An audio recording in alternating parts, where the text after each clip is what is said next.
మచిలీపట్నం ప్రజలందరికీ నమస్కారం అండి.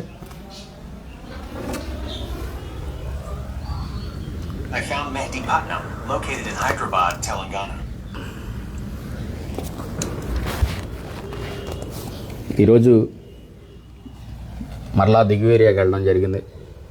ఆ దిగువ ఏరియాల్లో భాగంగా మళ్ళీ కాపులకోన, సత్యనారాయణపురం, వెంకటదుర్గమ్మపురం, కమ్మవారి చెరువు, కేబిటిపాలెం, గరువు, మళ్ళీ ఈరోజు కొన్ని సమస్యలపైన నాకు పర్సనల్గా మెసేజ్లు పెట్టారు ఇన్స్టాగ్రామ్లో, ఫేస్బుక్లో, వాట్సాప్లో. వెళితే ఈరోజున ముఖ్యంగా రైతులు చెప్పింది ముఖ్యంగా నేను ఇది చెప్పేది 15 ఏళ్ల సీనియర్ గారికి, 6 ఏళ్ల సీనియర్ గారికి. 15 ఏళ్ల సీనియర్ అయిన పేరు నాని గారికి, అంటే 3 సార్లు ఎమ్మెల్యే, 15 ఏళ్ళు అని అందుకే అంటున్నా. తర్వాత కుల రాజేంద్ర గారు 1 టర్మ్, ఇప్పుడు నెక్స్ట్ ఎమ్మెల్యే కొనసాగుతున్నారు 6 సంవత్సరాలు. ఈ పెద్ద సీనియర్ వచ్చేసరికి 3 సార్లు ఎమ్మెల్యే, ఒకసారి ప్రతిపక్ష నాయకుడు, 20 ఏళ్ళ అనుభవం. తర్వాత ఈయన 5 ఏళ్ళు ప్రతిపక్షం, 5 ఏళ్ళు ఎమ్మెల్యే, ఇప్పుడు మళ్ళీ ఎమ్మెల్యే కొనసాగుతున్నారు. ఇది ఒక 5, 10, 11 సంవత్సరాలు సీనియరిటీ కుల రాజేంద్ర గారు. ఈ సీనియర్లకు నేను చెప్పేది ఏంటంటే,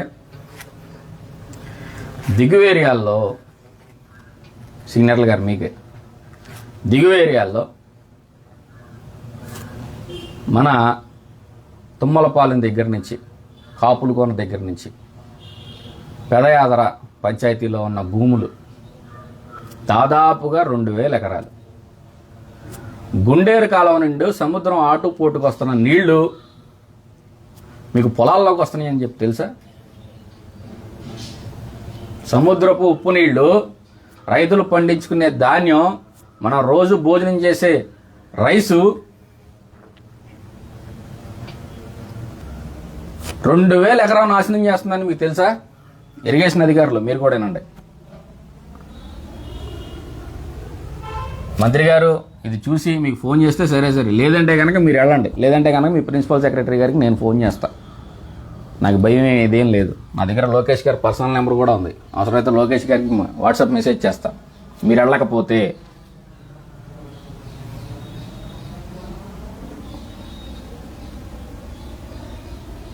మీరు అర్జెంటుగా, ఇమీడియట్లీగా ఆ గుండేరు కాలువ దగ్గరికి వెళ్ళి ఆటుపోటు నీళ్ళు అనేది ఏ విధంగా దాన్ని అరికట్టాలి, ఆ నీళ్ళు ఆపాలి, లేదా కనుక ప్రస్తుతానికి లాకులు ఏమన్నా వేసి ప్రత్యామ్నాయంగా నీళ్ళు ఆపే ప్రయత్నం చేయండి. రైతులు అక్కడ అల్లాడిపోతున్నారు. అది కాకుండా ఆ నీళ్ళు రావడం వల్ల వీళ్ళు డోజర్ ట్రాక్టర్లు పెట్టుకుని, డోజర్ ట్రాక్టర్లు అంటే మీకు తెలియకపోవచ్చు, ఫ్రంట్ బ్లేడ్ ఉంటుంది, దాన్ని డోజర్ ట్రాక్టర్ అంటారు. ఆ ట్రాక్టర్లు పెట్టి వాళ్ళు గంటకి 1000 రూపాయలు చెల్లించుకోవాలి. అలా 1 ఎకరానికి వచ్చేసరికి 3000 రూపాయలు 3 గంటలు పడుతుంది. పైన ఉన్న మట్టి గట్టులుగా పోసుకుంటున్నారు. ఎందుకు పోసుకుంటున్నారో తెలుసా? ఆ ఉప్పు నీళ్ళు రావడం వల్ల ఆ పైన పొరన్న పోద్దని. ఆ తర్వాత అదే పొలాల్ని చాలామంది ఈ ఉప్పు నీళ్లు తాకిడి తట్టుకోలేక చెరువులుగా మారుద్దామని చెప్పి చూస్తున్నారు. ఏమండి, చెరువులుగా మారుద్దామని చెప్పి చూస్తున్నారు 15 ఏళ్ల సీనియర్ గారు.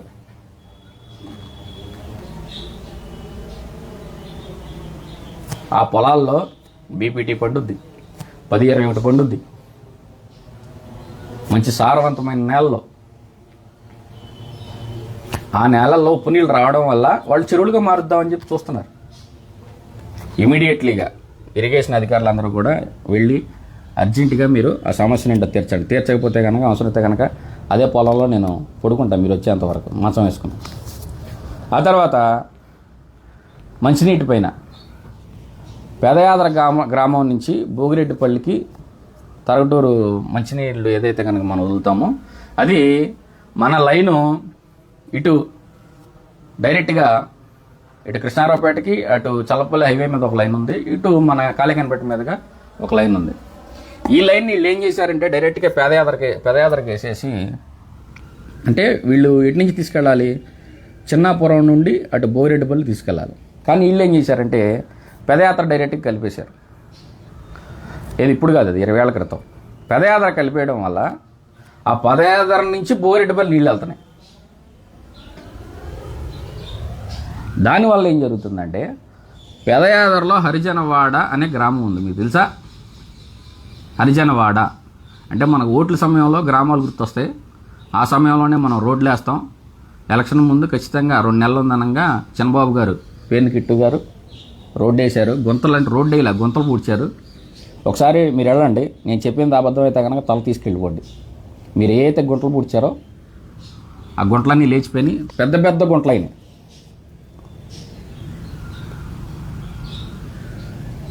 మనకి ఎలక్షన్ ముందు గ్రామాలు గుర్తొస్తాయి. అయితే హరిజనవాడకి నీళ్ళు అందట్లా. ఏమండి, హరిజనవాడకి నీళ్ళు అందట్లా. వాళ్ళు చిన్నాపురం నుంచి నీళ్లు కొనుక్కెళ్తున్నారు. మీరు చెప్పొచ్చు ట్యాంకులు పంపిస్తున్నాం కదా అని. ఏంటండి ట్యాంకులు పంపించేది? ఎన్ని ట్యాంకులు పంపిస్తున్నారు రోజుకి? కనీసం వైసీపీ హయాంలో అయినా కానీ మీరు మీ గోడాలు కట్టుకుంటాక అయ్యే ట్యాంకర్లను వాడుకున్నారు, పోర్టులోకి అయ్యే ట్యాంకర్లను వాడుకున్నారు. ప్రజలకు మాత్రం చూపించారు.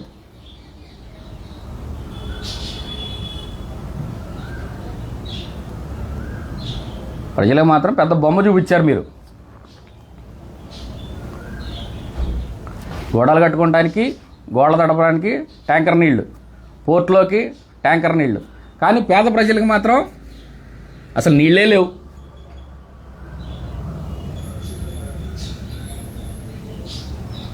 మీరు అర్జెంటుగా ఇంకోటి ఆర్డబ్ల్యూఎస్ ఎవరైనా కానీ చిన్నాపురంలో ఎలాగో మీరు బోరేశారు కాబట్టి అక్కడ ప్రస్తుతానికి చిన్నాపురానికి నీళ్లు సరిపోతున్నాయి కాబట్టి, అది కాకుండా తరగడూరు నుంచి వెళ్ళే నీళ్లు మీరు చిన్నాపురం నుంచి భోగిరెడ్డికి లైన్ కలపవలసిందిగా నేను కోరుతున్నాను. ఇది నీళ్ల వరకు. తర్వాత వాడపాలెం నుంచి భవానీపురం, సత్యనారాయణపురం, ఆ తర్వాత గరువు, ఆ తర్వాత ఇంకో 2 గ్రామాలు ఉన్నాయి. వాడపాలెం నుంచి 5 గ్రామాలకి పంచాయతీ చెరువు నుంచి నీళ్ళు అవుతాయి. ఈ వాటర్ సమస్యను మీరు తగ్గించాలంటే ప్రస్తుతానికి 6 ఏళ్ల సీనియర్ గారు ఉన్నారు కాబట్టి ఆయనకి చెప్తున్నా, ఏ గ్రామంలో ఆ గ్రామం పంచాయతీ చెరువు కేటాయించి గ్రామంలో ఉన్న జనాభా ప్రకారం ఎకరం అయితే ఎకరం, 2 ఎకరాలు అయితే 2 ఎకరాలు మీరు కొని తీసుకుని పంచాయతీ చెరువులు అర్జెంటుగా వాళ్ళకి నిర్మించాలని కోరుతున్నారు. అది కాకుండా డ్రైనేజ్ అనేది మనం ఎట్లాగో బందర్లోనే ఆడవలేకపోతున్నాం, బందర్లో కొట్టి వదిలేసాం, ఇంకా పల్లెటూరులో ఏం చేస్తారనుకోండి. కానీ సమస్య చెప్పాలి కాబట్టి నేను చెప్తున్నా, రోడ్లు, డ్రైనేజు, ముఖ్యంగా వీధి లైట్లు ఎలకట్లా. రాత్రిపూట మనకు వెళ్తే తెలుసుద్ది. మనం ఇటు హైవే విజయవాడ కొట్టేస్తాం, బందర్ నుంచి హైదరాబాద్ అటు వెళ్ళిపోతాం తప్ప మనం పల్లెటూరులో వెళ్ళాం కదా, ఎందుకంటే రోడ్లు బాగోగా. ఎందుకంటే పంచాయతీల్లో పాములు తిరుగుతాయి, పొలాలు ఉంటాయి కాబట్టి తేళ్ళు ఉంటాయి. పాము దెబ్బ కాటైన వాళ్ళు చాలామంది ఉన్నారు. కానీ అక్కడి నుంచి ఇక్కడికి అంబులెన్స్లో రావాలంటే ప్రాణం పోయే పరిస్థితి. మన రోడ్లు ఏమన్నా 100 ఫీట్ రోడ్డా, 30 ఫీట్ రోడ్లోనే మళ్ళీ గుంటలో. ఒక కారు వెళ్తే ఇంకో కారు తప్పుకుంటాకి లేదు, ఒక లారీ వెళ్తే ఎక్కడన్నా స్థలం చూసుకుని మార్జిన్ చూసుకుని దిగాలి. అక్కడ గ్రామాల్లో ఎవరికన్నా ఏదన్నా అయిందంటే అక్కడి నుంచి ఈ గుంటలో ఇక్కడికి వచ్చేసరికి మనిషి మ్యాక్సిమం చనిపోయే అవకాశం. మనం సిటీల్లో ఉంటాం కదా, మనకేం తెలియదు పల్లెటూరు బాధలు అంటే ఏంటో. అది పరిస్థితి. తర్వాత అంటే ఒకటిలేండి, పంచాయతీలో వీధి లైట్లు వెలగాలన్నా, లేకపోతే డ్రైనేజీలు కట్టాలన్నా, లేదా బ్లీచింగ్ పౌడర్ చల్లాలన్నా పంచాయతీ నిధులు అనేది లేవు. వైఎస్ఆర్సీపీ నుంచి పంచాయతీ నిధులు కూడా పథకాలకు వాడేశారు. పంచాయతీలు బాగు చేయడానికి ఇప్పుడు అధికారులు అంటాక ఏం లేదు. పంచాయతీలో సెక్రటరీలు ఎవరైతే కనుకుంటారు పంచాయతీల్ని,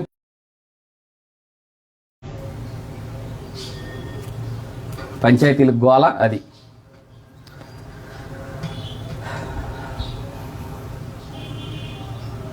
ఆ తర్వాత ఇది ఒకటి అందరికీ స్ట్రాంగ్గా చెప్తున్నా, మంచి చేస్తే పేర్ని కృష్ణమూర్తి గారు అన్నారు అక్కడ, మీరు మంచి చేస్తే కులరేంద్ర గారు నేను ప్రెస్ మీట్ పెట్టి మిమ్మల్ని అభినందిస్తా. మీరు గెలవంగానే ప్రెస్ మీట్ పెట్టి మొట్టమొదటిగా నేనే అభినందించా. అది మీకు తెలుసా? మీరు మంచి చేస్తే మంచి చేస్తానన్న వ్యక్తిని ఏదన్నా ఉంటే కనుక బందరకోట గుడి దగ్గర రా ప్రమాణం చేద్దాం అన్నారు. ఇయేనండి ఇలాంటి కబుర్లు ఆపేయాలి దయచేసి. ఇప్పుడు తల్లికి వందనం అని పెట్టారండి. ఎంతమంది పిల్లలు ఉంటే అంతమంది. నేను ప్రతి గ్రామాన్ని అడిగా, ఉన్నది ఉన్నట్టు చెప్పాలి, మంచిగా చెప్పాలి. ఎంతమంది పిల్లలు ఉంటే అంతమందికి ఆల్మోస్ట్ పడిపోయినాయి డబ్బులు. నేను తిరిగిన గ్రామాల్లో 6-7 గ్రామాలు తిరిగా, అందరూ కూడా డబ్బులు పడినాయనే చెప్పారు. దానికి వైసీపీ వాళ్ళు ఏమంటారు, చెప్పే కదా అధికార పాత్ర నేనే పోషించాలి, ప్రతిపక్ష పాత్ర నేనే పోషించాలి. నేనేమో చూస్తూ ఉండలేను, సమస్యలు చూసి ఆగలేను. డబ్బులు అందరికి పడినాయి, దానిపైన గోలాపండి. ఇంకెవరన్నా కానీ అప్లై చేసుకోవాలంటే కనుక మీ పంచాయతీ ఆఫీసు గ్రామ సచివాలయంకి వెళ్ళండి, అప్లై చేసుకునే అవకాశం ఉంది. డబ్బులు పడతాయి, అర్హులు అయితే ఖచ్చితంగా పడతాయి. ఇది పక్కా షూర్. ఎప్పుడు చూసినా సెల్ఫ్ డబ్బాలు కొట్టుకోవడం కాదు. ప్రభుత్వం ఏదన్నా మంచి చేస్తే మంచి అని చెప్పండి, అంతేగాని ప్రతి దాన్ని రాద్ధాంతం చేసేయడం మన ప్రతిపక్ష పార్టీ కదా అని చెప్పని ప్రతి దాన్ని. కానీ ఏంటంటే ఒక శవం ఉందంటే ఊరికే అక్కడ ఏదన్నా ఉందనుకోండి, అనుకోకుండా అసలు మనం విషయాలు పూర్తిగా తెలుసుకోకుండా శవం దగ్గరికి వెళ్ళిపోయి ఈడు వాళ్ళు చచ్చిపోయాడు, ఆడి వాళ్ళు చచ్చిపోయాడు అని చెప్పడం. విషయం తెలుసుకోవాలిగా. ఇవే శవరాజకీయాలు. శవరాజకీయాలు చేయడం, ప్రభుత్వం ఏదన్నా మంచి చేస్తే మంచి అని చెప్పబోవడం. మారండియా, స్వచ్ఛమైన రాజకీయాలు ఇవ్వండియా, మంచి భాష ఇవ్వండియా. ప్రస్తుతానికి ఈ రోజుకైతే కనుక మచిలీపట్నం పైన మాట్లాడాల్సిన అంశాలు మాత్రం ఇవే. రేపు నాకు ఇంకో 4 గ్రామాలు ఉన్నాయి, ఆ గ్రామాలకు వెళ్తాను. దాంట్లో మంచి హాట్ టాపిక్లు ఉన్నాయి. హాట్ టాపిక్లన్నీ కూడా రేపు మీకు తెలియజేస్తాను. ఈ రోజుకి గుడ్ మార్నింగ్ మచిలీపట్నంలో భాగంగా ఇంతవరకే. నన్ను ఆదరిస్తున్న ప్రజలందరికీ కూడా ముఖ్యంగా మీ అందరికీ చేతులెత్తి నేను నమస్కరిస్తున్నాను. ఎందుకంటే మీరు సపోర్ట్ ఇవ్వబట్టే, మీరందరూ కూడా నాకు సపోర్ట్ ఇవ్వబట్టే నేను ఈ రోజున అక్కడ గ్రామాల్లో కానీ ప్రతి చోట కానీ తిరుగుతున్నాను. అది కాకుండా ముఖ్యంగా ఎవరైతే కనుక నాకు ఫీడ్బ్యాక్ ఇస్తారో వాళ్ళ పేర్లు కానీ వాళ్ళ వివరాలు కానీ ఎటువంటి ఎవరికి తెలియచేయం, వీడియో రూపంలో కూడా పెట్టం. ఎందుకంటే గ్రామాల్లో మీరు ఖచ్చితంగా చెప్పిన కాడి నుంచి మీరు యాంటీ అయిపోతారు. మీరు 4 సంవత్సరాలు ఇంకా ఈ గవర్నమెంట్లో పడాలి.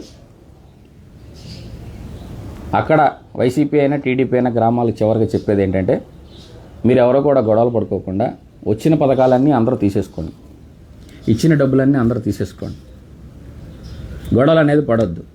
ప్రస్తుతానికి టీడీపీ ప్రెసిడెంట్ టీడీపీ అతన్ని, వైసీపీ ప్రెసిడెంట్ వైసీపీ అతన్ని మీరే మగవాళ్ళు అని చెప్పి వాళ్ళకి జేజేలు కొట్టండి, తప్పేం లేదు. ప్రస్తుతానికి నటించండి. మన టైం వస్తుంది. మన టైం వచ్చినప్పుడు మీరే కోన నాగార్జున గారు పలానా పని చేస్తానన్న తర్వాత మీ గ్రామం వచ్చిన తర్వాత, అంటే అందరూ ఏమనుకున్నారంటే ఈడేదో ఎమ్మెల్యేకి పోటీ చేశాడు, 100 ఓట్లు కూడా రావని ఇక్కడ కొంతమంది చెట్ల కింద మాడుకున్న వ్యక్తులు కూడా ఉన్నారు. చంప చెళ్ళు అనిపించలా. అట్టాగే రాకిలు జరుగుద్ది. ఖచ్చితంగా ప్రజలు తలెత్తుకునే రోజులు వస్తాయి, సమస్యలు తీరే రోజులు వస్తాయి. మీ గ్రామాలకు నేను ఎలక్షన్ టైంలో చెప్పాను వస్తానని, అలాగే వస్తాను.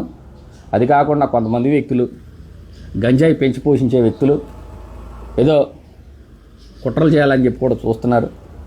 వాడే చెప్తున్నా, కోన నాగార్జున అనేవాడు అన్నీ తెగించే రోడ్డు మీదకి వచ్చాడు. కెలికితే కెలకమాకండి, నన్ను కెలకొద్దు. చంపితే కత్తి తీసుకొచ్చి తల తీసుకెళ్ళిపోండి. Open statement. చంపితే తల తీసుకెళ్ళిపోండి. కానీ కిలికారా, నేను ఎవరిని కూడా నన్ను కిలికినోడిని ఇబ్బంది పెట్టను. దాని హెడ్ ఉంటాడు చూసారా, డైరెక్ట్గా వెళ్ళిపోతా. ఇంకెంతకు మించి మాట్లాడకూడదు. ప్రతి ఒక్క ప్రజలకు, నన్ను ఆదరిస్తున్న ప్రజలకు ధన్యవాదాలు. Thank you.